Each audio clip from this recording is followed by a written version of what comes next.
हाबानि इमावनो राननो नागिरदां हाबानि आंनि हाबानि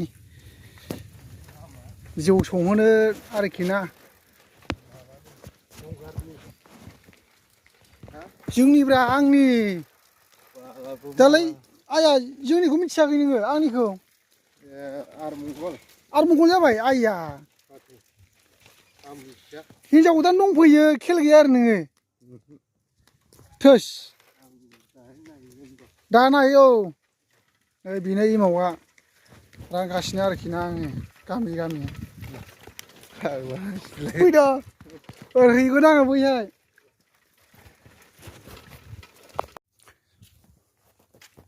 फुरा एमावखौ रानखांजोब्बाय आरोखि ना आङो गासै एमावाहाय माबानि थांबाय बायनानै होनाया आरोखि बे जौ संग्राफोरनोहाय 200नि फुरा जाबाय 150नि सिगां फार्स्ट बायनानै रानग्रोबाय दाना बेनिफ्राय आरो थैनि 50 थाखानि बायबावनांबाय आरोखि बिदिनो हाबायाबो खाथिसै नालाय नैबे बांलानि 18 थारिख ओमफ्राय इंराजिनि 3 थारिख दा समबार बै समबार गोलैयो आरोखि ना ओमफ्राय दा दाबखा थाइसेयाव खाथिथार हिसाबैहाय सोरबा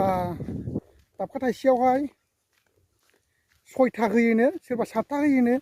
बेबायदि होदों आरोखि ना बेबायदि राननानै होनांबाय दा ओंखायनो बिराद एमाव थांबाय आरो 200 थाखानि एमाव हाबायाबो गिदिर नालाय बेखायनो जौआबो बुरजा नांगौ रायजो राजा आखाइ सुनाय नालाय रायजो राजाखौ ओंखाम जाहोगोन आरो बेनो